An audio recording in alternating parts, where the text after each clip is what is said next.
So I came across a recent video of a woman who posted a toxic interaction she had with a boss, and the video went absolutely viral on TikTok. And as I was digging into her story more and trying to understand this boss's toxic behavior, what I started to notice was there was much more to the story than met the eye. So as I started peeling the onion back, there was a lot of layers to go through, and the story kept on getting more and more interesting. And I want everybody to put their career coaching and human resources caps on here as we watch this video and try to determine, is this a case of a toxic boss or a toxic company or potentially even a toxic human resource department, or is it a toxic employee? And I'd like to hear your opinions on it. So the account in question is this Alison. You can see ALISONNN_, and she is making or has been making a series of content about her unemployment. And what caught my attention was an interaction she had between her and this toxic boss. And so as I was watching it, I actually saw another video first, but I was a little bit confused about the context of the video and was not really quite sure what she was talking about or why this manager and her were having this interaction. And she actually explains it. So I think what I'm going to do is start with explaining, showing the explanation of the conversation, and then we'll look at the conversation itself. And it's pretty lengthy. So both of these videos, I'm going to have to kind of be more selective with my editing here because I think there's it'll be too long of a video. But I want to kind of try to give you a flavor of the most important things that are discussed in these videos. And I want to put my career coaching cap on here and look at it from that lens. So I'm operating with limited information. I'm operating with the information that she has provided. She has these TikTok videos, and we don't know what the other side of the conversation is or what the other side of the story is. And of course, there's always two sides to every story. As employees, some of us like to have victimhood mentalities, or we come from that position where the boss is bad, no matter what happens, the employer's bad. I'm not saying in her case that is the case, but I want to look at it through the lens of career coaching, because most of us will probably find ourselves in a relatively confrontational or toxic situation with a boss at some point in our career, just the inevitability.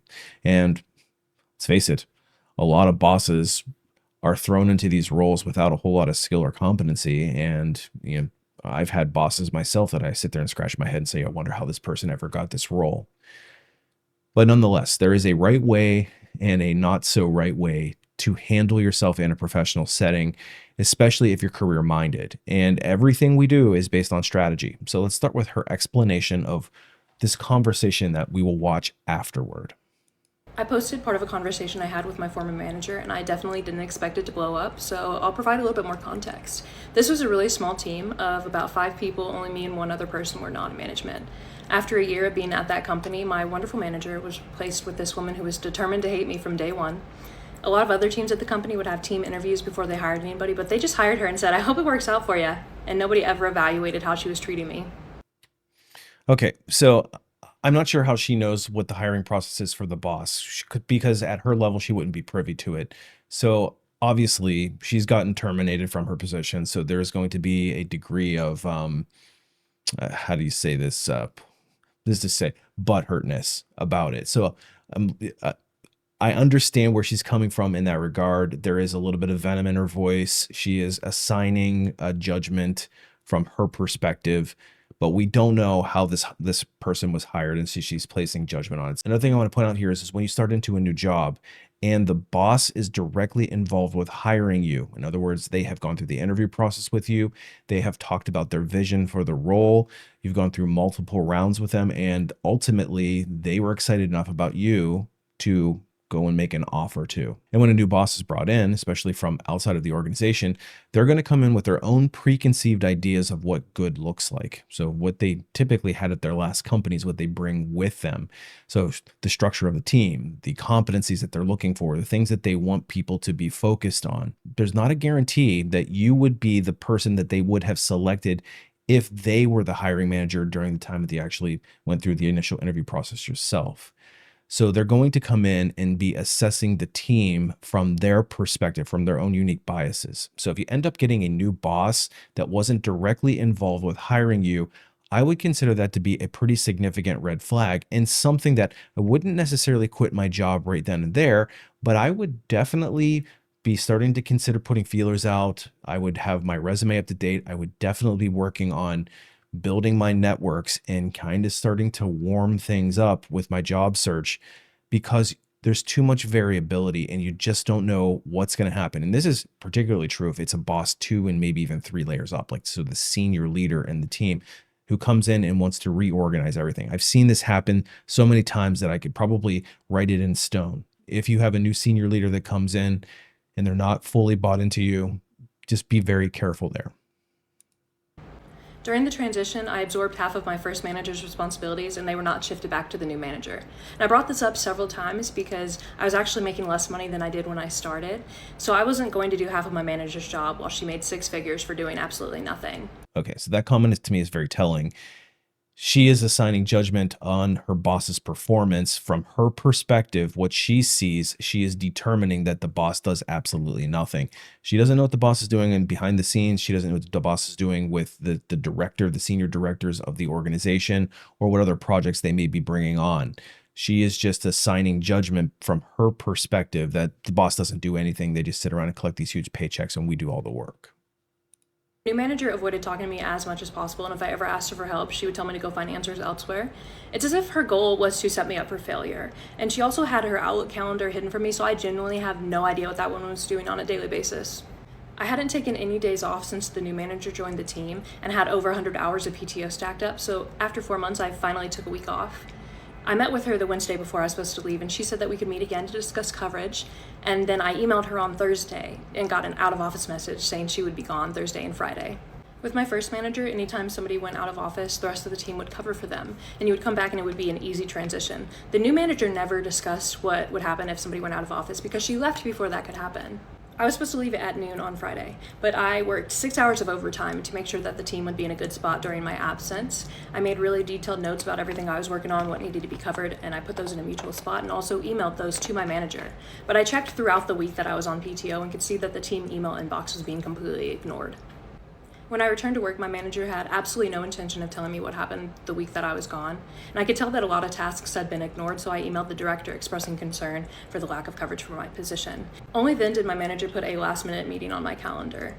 This meeting was after 4 months of her treating me much worse, so when I came back from PTO and had been screwed, I was really upset. And I was really emotional because our job is supposed to help save lives, but my manager always actively worked against me. She was pissed that she had to be in that meeting, which is pretty obvious. She wouldn't listen to anything that I said and tried to blame everything on an IT transition. I was at my breaking point, so I finally went to HR and reported her multiple times. But HR could never prove that she was treating me badly because the meetings weren't recorded. So things only got worse. They started making me physically count every single email that I sent and received. And there were weeks that I was processing over 800 emails and still had so many other things that I had to do.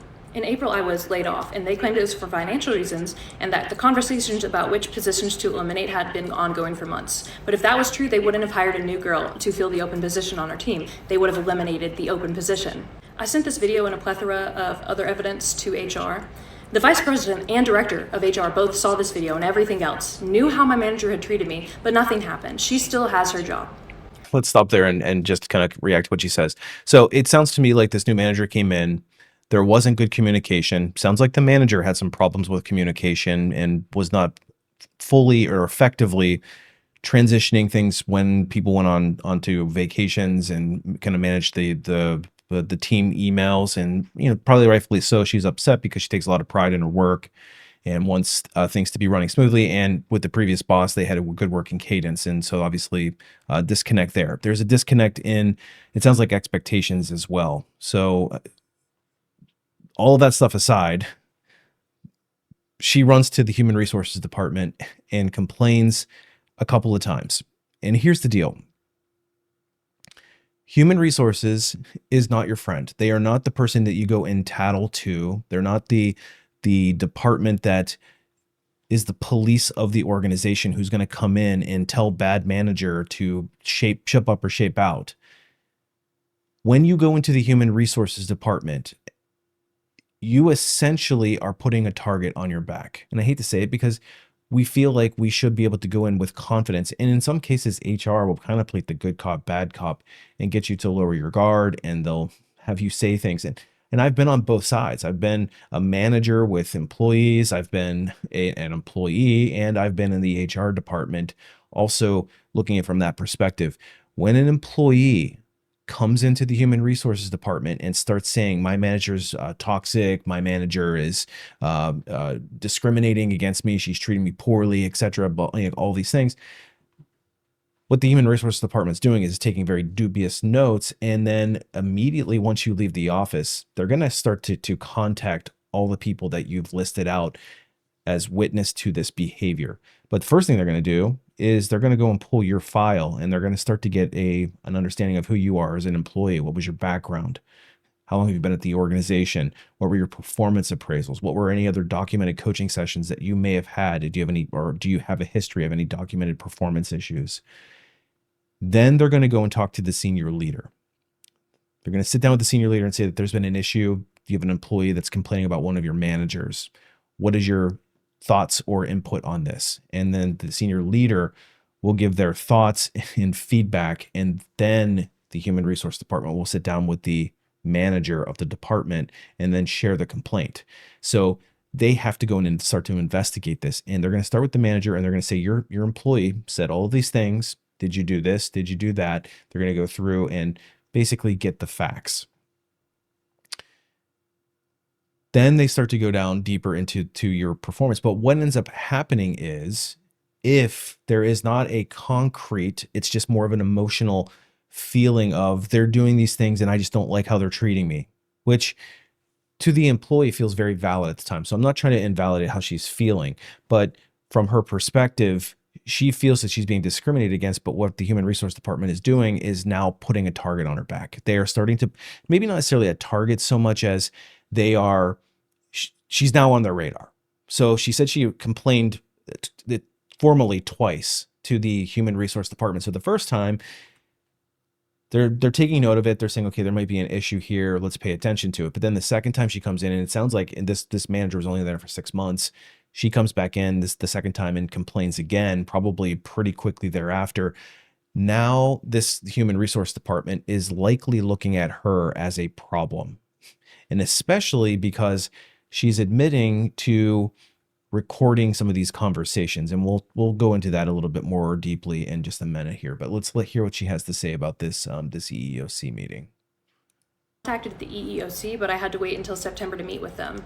In April, I was laid off, and they claimed it was for financial reasons, and that the conversations about which positions to eliminate had been ongoing for months. I sent this video and a plethora of other evidence to HR. The vice president and director of HR both saw this video and everything else, knew how my manager had treated me, but nothing happened. She still has her job. I finally had my meeting with the EEOC in September and received the update today that they're not going to investigate. My manager would have had to be more specific about her discrimination, say, I hate you because you have this disability, or I'm treating you badly because you have this disability.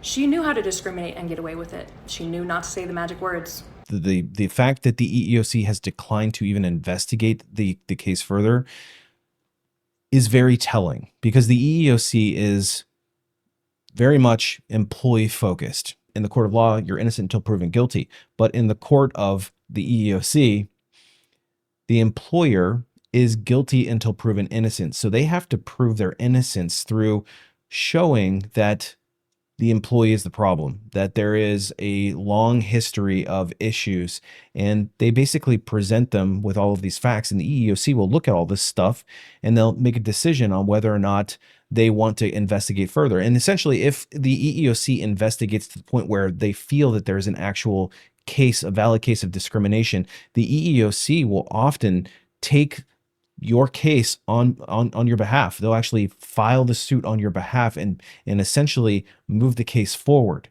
So if the EEOC is declining to move forward with a case or the investigation, that means that she had absolutely no case. That's what I mean. I've actually sat in meetings with the EEOC as representative of the employer, and I've had conversations with them, and we've walked through, and the tone is very much, they're looking at us going, did you do this? Did you do that? Did you do this? Show me your records. Show me that. And we have to really have our ducks in a row to make sure that we can defend in this case, an adverse employment decision.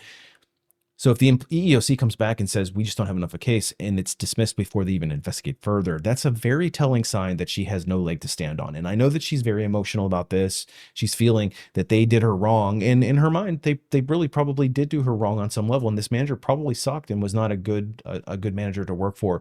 But as far as the strict definition of discrimination and hostile work environment, all this stuff, the EEOC would have, if there was legitimately an issue, especially because I think she has a neurodivergence is her disability.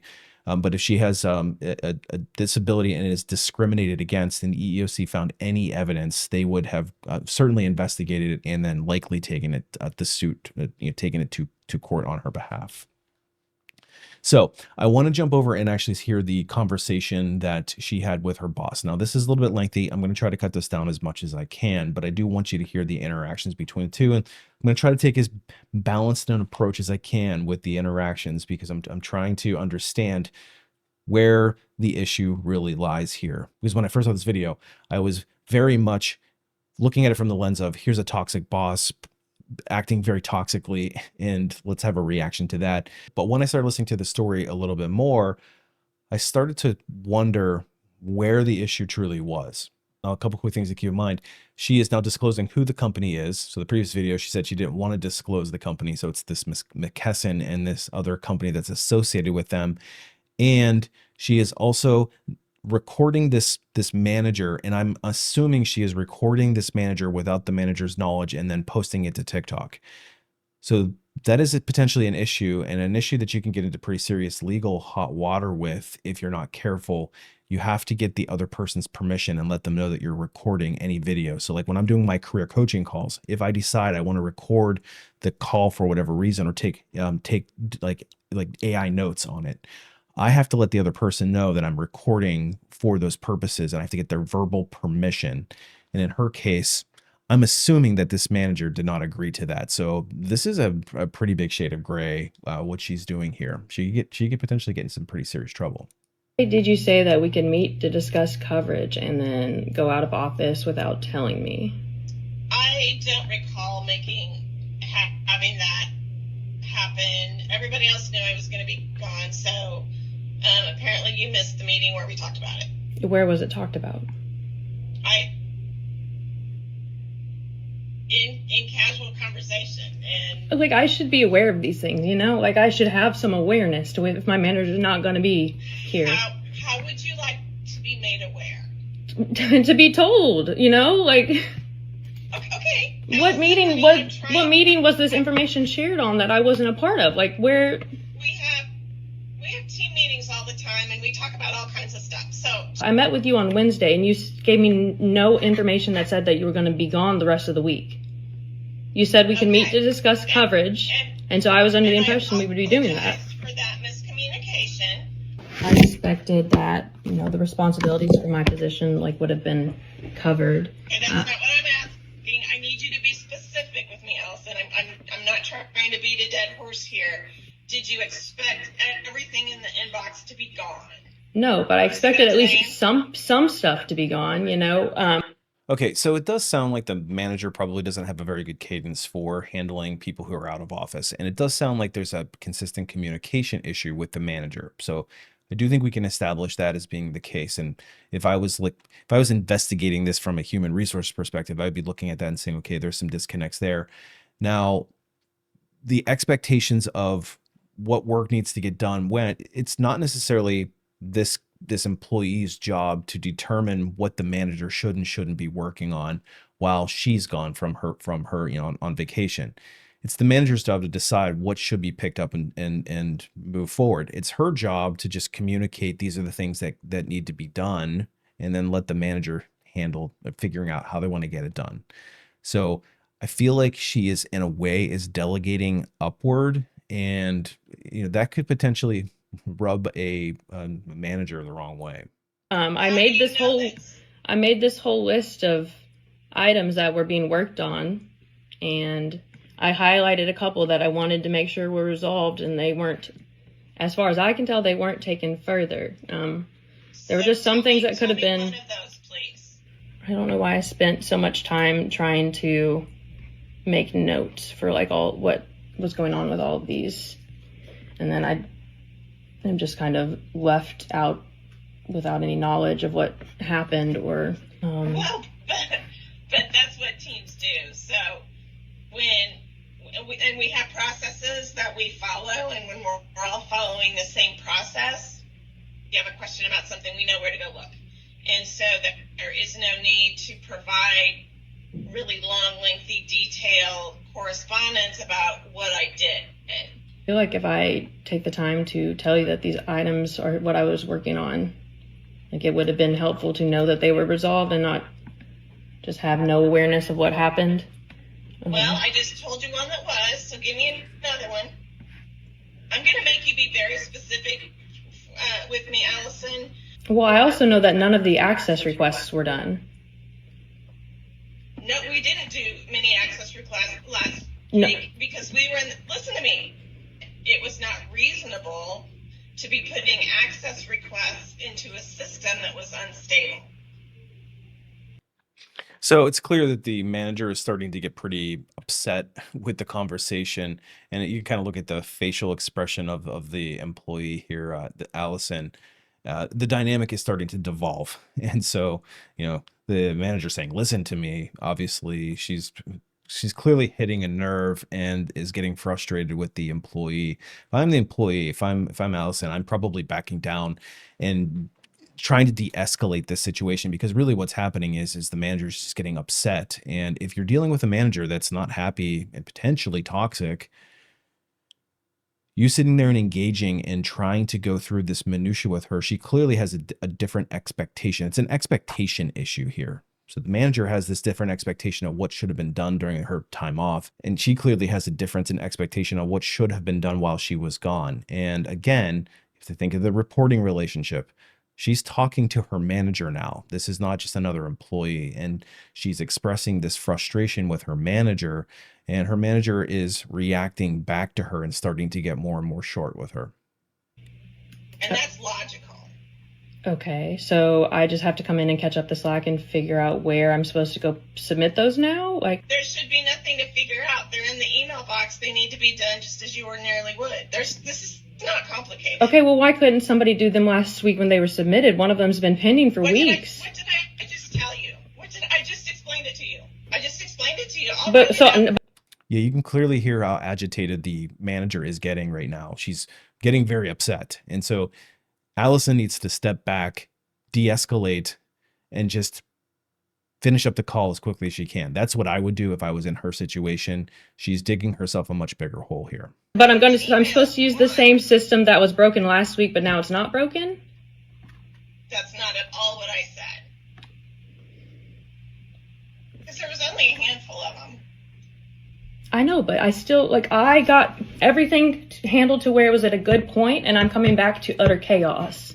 And Allison, the utter chaos, honey, is caused by this IT transition. In the past, anytime that I've gone out of office, the team has taken over what was needed. I've never come back to have the work from last week still here that I need to do. I don't know what's been completed. I don't know what still needs action. I tried to be very helpful to you, and I don't think you're being helpful to me. Now, Allison seems to be getting emotional as well. She's starting to lose her cool. She's starting to kind of break down emotionally. Again, this is the time to de-escalate. Just end the call. Just tell the manager, thank you for syncing with me. I'll get to work on the rest of the stuff, and then just kind of end it. Right now, anything else she says is just going to be on deaf ears. It's going to continue to be perceived as somebody who's being combative, and I think that's where this is going. It's where it's devolving. Allison, I'm sorry that you feel that way. So why couldn't this have been followed up on last week? Again, she's continuing to say the same things, and she's only escalating the issue between her and her boss. You got to end the call. Because, to be honest with you, I had priority items than this to deal with. I don't know where this email went. Did you talk to about the startup clinics in the e-systems? I don't know what you're talking about. And the emails. You'll need to find me a message. The Find me email's the note that you email's gone. you wanted me to do something about. I will find the correspondence for you. But you've got to figure out how to keep track of your emails. In my notes, I said, I want to ensure the startup team's clinic lists are updated. They've been using outdated lists. And her message is September 15th. Yes, I've mentioned it several times. Well, clearly it's not registering, and she should be the one that's. I don't understand what the problem is. The problem is I've asked multiple times if I can work with her to get an updated list for her team to use. And did you not just tell me that you have already provided them a list from now? Yes. I don't know if that's what they need or not. And I was just hoping that you could follow up with her, like manager to manager, and like make sure we get on the same understanding. Again, what she is doing is she's trying to delegate upward, and she's trying to assign her boss tasks for her. And the boss is clearly agitated, completely agitated with her and her. There's to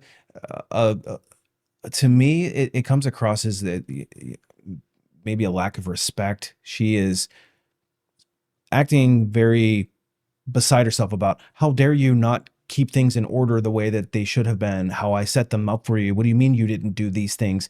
Well, what happened with this thing and what happened with that thing? And the boss is starting to get pretty upset about it. So, this is just not a healthy conversation at all between these two. I think your expectations are inappropriate. And it feels like a lot of my roles were just kind of ignored for a week, and then I have to come back and deal with the repercussions. Well, I'm sorry that you have work to do, though I'm feeling a little bit frustrated that you are not acknowledging the work that your team did, and that you were complaining to everybody today and probably didn't get a whole lot of work done because you were so upset. I think that your reaction is inappropriate. And to be perfectly honest with you, I think her reaction is inappropriate as well. I have to agree with the manager here. I know they're probably going to get a bunch of people with pitchforks and torches out saying that, well, I'm siding with the manager here. And again, I'm only operating with very limited information. And if she's going around complaining to everybody in the department about how this work didn't get done, it's likely that some other people in the department went back and told the boss, because that's how it seems like the boss knew that she was complaining to everybody. And that's usually how it gets back, is somebody comes to the boss and says, hey, this person's is really being chirpy right now. I asked you if you expected the inbox. I asked you if you expected the inbox. I'm trying to figure out what your expectations are, Allison, and I can't get a straight answer. I would just not like to have to come in here and not know what is happening. It would be so much easier for somebody who knows what's resolved to refile things instead of me see hundreds of emails and not know what's going on. Allison, the whole reason that I called this meeting was for us to calmly go through those one by one so that I could explain it to you.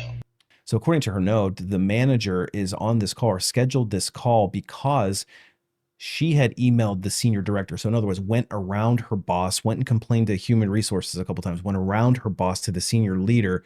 The senior leader then goes to the boss and says, get this thing figured out. Get on a call with her and get this thing hammered out. I don't want to deal with this anymore. And she's causing problems. So that's likely what happened. And so now this manager is coming in with this, what the hell's going on here type of meeting. And this meeting is just it's painful to listen to this. And when I tried to do that, all you've done is argue with me. I've never been trying to argue with you. You always sound like you're really frustrated and don't like me. Well, and we've talked about that before. And then your tone of voice continues to be the same. I mean, she is, the manager's tone of voice is definitely agitated, and the employee is coming across as disrespectful to there's a reporting relationship, and whether you like it or you don't like your boss, you still have to have a level of professionalism when you're interacting with them. And I'm not hearing that level of respect. And it's not that you shouldn't have any backbone with your boss, but there's a right way to go about it. If I'm the boss and I have an employee who comes back with all these expectations and starts barking orders at me and demanding to know what the hell's going on with their pile of work that they are ultimately responsible for because it's their job, then I find out that they're going to human resources behind my back. Human resources come knocking on my door, and then my senior manager, my boss, is coming to my office and saying, what the hell's going on with this person? I'm probably not going to be too thrilled either. So I'm just kind of just putting, again, that lens on and looking at it objectively. I know we all get emotional about work, toxic bosses, etc., but we have to look at this objectively. Well, I'm very sorry that I'm a very direct person. I'm really sorry that that's offending you. I don't know what your expectations are. I expected that we were going to talk about what needed to be done before I left, and that didn't happen. So I tried my best. So that's a separate issue then. Yes, it would have been much easier to discuss all this by the call that I thought was going to happen. And then I did my best to write it in notes. It was 5:30 p.m. on a Friday, 5.5 hours after I was supposed to clock out. Okay, so she spent 5.5 hours working overtime, which was probably not authorized, or it doesn't even sound like it was really needed from the boss to create what she thought would be like work instructions for people who would be doing her job as she left. So she clearly had a disconnect. And honestly, if the boss has the boss could potentially take issue with that you're working 5.5 hours of unauthorized overtime for something that we didn't even ask or didn't need. And, she's getting upset about that. And I did not have much more time to keep sitting there and typing these notes, because the notes weren't even really utilized. Going forward, I will be very deliberate about making sure if I'm going to be gone or you're going to be gone, that we have a sit down and that we review things. That's perfectly reasonable. We absolutely will make that happen. Okay, so unfortunately, that's not the end of it. Long story short, with the previous videos is she gets laid off shortly thereafter. Again, keeping in mind that she had these interactions with her boss. She goes in and complains. She has gone to human resources twice. She has gone around her boss, her new boss, at least to the senior director at least once. And there has been some issues of communication that she's clearly addressed with her boss before. So I do think that there is some issues on both sides. I think that the new manager is not necessarily a great communicator, probably has not set up a smooth work transition when, especially sounds like she takes, when she leaves the office, she's not really communicating with the team. She's probably not doing a great job of managing the desk when people are out. And that's part of a manager's job. However, it does seem like the relationship between the two of them has degraded to the point where if you're this girl, if you're Allison, you have to recognize that this is not going anywhere fast, and you should never be caught off guard when these types of things, again, new boss, plus the relationship is very turbulent and there's a confrontational nature. Allison has a confrontational nature with her boss, and it does seem like there is a high degree of emotion between the two, the boss and the employee. Allison needs to, in my opinion, I would, if she had come to me for career coaching on how do I handle this, I would have told her, I think it's time that you start updating your resume because this is probably not going to end well for you. I would have told her not to go to human resources or go around her boss either, and handle it in another way, and had maybe met with the boss and hashed out some expectations. But at this point, the relationship has completely devolved. And if the manager is going to be circling anybody to get rid of, they're going to get rid of what they deem to be the problem. And human resources certainly has deemed her to be the problem. The boss has certainly deemed her to be the problem. And I guarantee you that the senior director has deemed her to be the problem, and they're going to remove the problem. So it's not surprising that there's a layoff. So let's hear what happens after the layoff. I posted the video that went viral on LinkedIn, and I know it's not going to get any engagement because I only have like 20 connections on there, but I tagged both CEOs. The CEO of McKesson untagged himself. That means homeboy has seen it, is fully aware of everything, and untagged himself. Like, okay, Brian, I'll just retag you. That's crazy that he untagged himself, dude. That is insane. So She's making these TikTok videos and posting them all over the place. She's making videos on LinkedIn. She's tagging the CEOs of the company. So she's going all the way to the tops of these organizations, and she's basically scarlet lettering herself to not only these companies but to the industry and as a whole. My last company celebrated my 2-year anniversary by illegally laying me off because I had reported my new manager multiple times to HR for harassment, bullying, and discrimination. And they chose to protect her and leave me to face homelessness in a city where I don't have any friends, family, or resources. And today I want to talk about the cease and desist. And more importantly, I want to share how I responded to their cease and desist. The cease and desist evidently came from all the videos that she's been posting and recording these people without their knowledge, etc. So I said, I believe you're a bit mistaken. Susan made numerous disparaging remarks about me over the course of 10 months, which I have on audio recording.